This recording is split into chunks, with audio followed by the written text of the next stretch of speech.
حضور اقدس آپ کے ہاں طلاق کا کیا کیسے ہوتی ہے؟ طلاق اس طرح سے ہوتی ہے کہ دو عادل گواہوں کی موجودگی ضروری ہونی ہے، چاہیے، شوہر خود صیغہ جاری کرے یا اپنا وکیل کسی کو اگر وہ کمرے کے اندر بند کمرے میں طلاق دے رہا ہے تو طلاق چونکہ وہ گواہ نہیں ہے اس کے سامنے تو پھر طلاق مانی نہیں جائے گی یا ہوگی نہیں؟ یعنی نہیں ہوئی نہیں، نافذ ہی نہیں ہوئی، یعنی اس کا مطلب یہ ہے کہ وہ انویلڈ ہے. کہ امام جعفر صادق علیہ السلام وہاں سے جو فقہ جعفریہ ہے ان سے جو احادیث رسول اللہ صلی اللہ علیہ وسلم سے مروی، اس میں اس بات کو بہت واضح طور پر بیان کیا گیا ہے کہ دو عادل گواہوں کی موجودگی کے بغیر طلاق نافذ نہیں ہوگی. اور اس کی اور بھی مصلحتیں ہیں کہ اب اگر کمرے کے اندر ہوئی ہے، شوہر کہہ رہا ہے کہ طلاق دے دی یا نہیں دی، اور بیوی کہہ رہا ہے کہ اچھا اگر آپ کے مسلک میں شوہر یا بیوی کہہ رہی ہے کہ طلاق نہیں ہوئی اور ایک دوسری پارٹی کہہ رہی ہے کہ نہیں ہوئی ہے، اسی لیے تو پھر گواہ رکھے ہیں. گواہوں سے پوچھا جائے گا نا کہ بھئی کوئی گواہ تھا، کوئی سامنے تھے لوگ، اور وہ گواہ اگر گواہی دے دیں گے تو پھر طلاق نافذ ہو جائے گی. اچھا ایک اور بات فرض کرتے ہیں، فرض کیجئے کہ شوہر نے کہا ہے طلاق لیکن گواہ نہیں ہے دونوں موجود، تو اب گناہگار اللہ کے ہاں شوہر ہوگا کہ نہیں ہوگا؟ اس لیے گناہگار ہوگا کہ اس نے ایک جھوٹ بولا اور مذاق بنایا اس بات کو، اس کا گناہگار ہوگا لیکن طلاق نافذ نہیں ہوگی. حضور آپ اس بات پہ کیا رائے دیتے ہیں؟ سر دیکھیں یہ بات ٹیکنیکلی درست نہیں نظر آ رہی ہے. ایک شخص خود کہتا ہے میں نے طلاق دی، شوہر بولتا ہے، اور ہم بولیں کہ گواہ لے کر آؤ.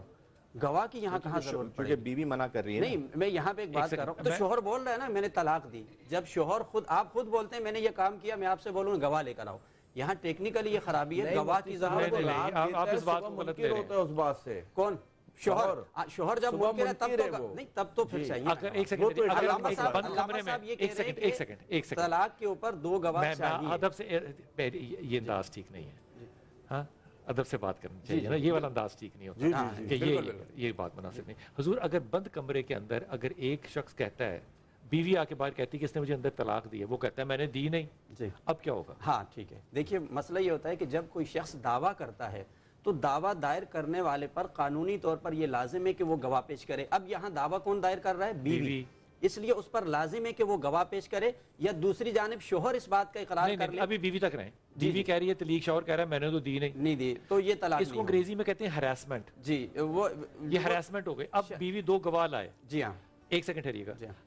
یہ اس نظام میں آپ پہلے تشیع ہو گئے ہیں؟ نہیں پہلے والے میں آپ نہیں. فرق ہے سر، میری بات پوری سنی نہیں. فرق ہے نا، پہلے والے میں نے نہیں سنی پوری. قبلہ علامہ صاحب نے یہ کہا ہے کہ جہاں بھی طلاق شوہر بھی دے گا تب بھی دو گواہ ہونے چاہیے. نہیں سور میرا سوال ہی غلط تھا. آپ نے سوال اب غور سے سننا ہے. جی ہاں. سوال یہ ہے کہ شوہر کہہ رہا ہے کہ میں نے طلاق دی نہیں، بیوی باہر نکل کے کہہ رہی ہے طلاق ہو گئی.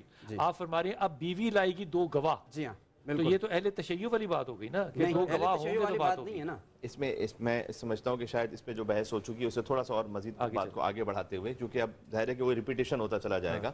لیکن سورہ طلاق میں اللہ سبحانہ و تعالیٰ نے کہا، اس کے تھوڑے سے آداب پہ بھی آ جاتے ہیں کہ وَمَن يَتَّقِ اللَّهَ يَجْعَلْ لَهُ مَخْرَجًا. سورہ نساء میں بھی ہے حضرت، سورہ نساء کے اندر وَمَن يَتَّقِ اللَّهَ يَجْعَلْ لَهُ مَخْرَجًا وَيَرْزُقْهُ مِنْ حَيْثُ لَا يَحْتَسِبُ، کہ جو اللہ کا تقوی اختیار کرتا ہے یعنی خوف خدا رکھتا ہے، اللہ اس کے لیے مشکلات میں سے راستہ نکال لیتا ہے. تو یہ اللہ تعالیٰ نے وعدہ کیا ہے، سورہ طلاق ہی میں وعدہ کیا ہے وَمَن يَتَّقِ اللَّهَ يَجْعَلْ لَهُ اللہ اس میں سے راستہ نکال لیتا ہے وَيَرْزُقْهُ مِنْ حَيْثُ لَا يَحْتَسِبُ، اور اللہ اسے اس مقام سے رزق عطا کرتا ہے کہ جس کا اسے وہم و گمان بھی نہیں ہوتا ہے. ان اللہ بالغ امرہ، خدا اس کے کاموں کی خود نگرانی کرتا ہے. قد جعل اللہ لکل شیء قدرا، اللہ سبحانہ وتعالیٰ نے ہر چیز کا ایک مناسب موقع اور وقت اور مقدار رکھی ہوئی ہے، اس مقدار کے اعتبار سے اللہ سبحانہ وتعالیٰ کی حدود ہیں. تو ایک تو سورہ طلاق میں یہ، پھر سورہ نساء میں اس بات کو بیان کیا گیا کہ فوراً طلاق کی طرف نہ جاؤ. ہم تھوڑا سا ناظرین کو اس بات کی طرف بھی آمادہ اور راغب کریں کہ یہ کھیل تماشا نہ بنا دیا جائے. اور اگر کوئی اختلاف ہو رہا ہے تو حکم من اہلی حکم من اہلہا، اللہ تعالیٰ نے کہا ہے کہ ایک حکم ہو، ایک منصف فیصلہ کرنے والا مرد لے آئے، ایک منصف فیصلہ کرنے والی عورت لے آئے، دونوں کو برابر سے حق ہے. اور ان یرید اصلاحا یوفق اللہ بینہما، اور اللہ تعالیٰ نے وعدہ کیا کہ اگر تم دونوں کی نیت صحیح ہے نا تو اللہ اس کے درمیان سے کوئی راستہ بنائے گا.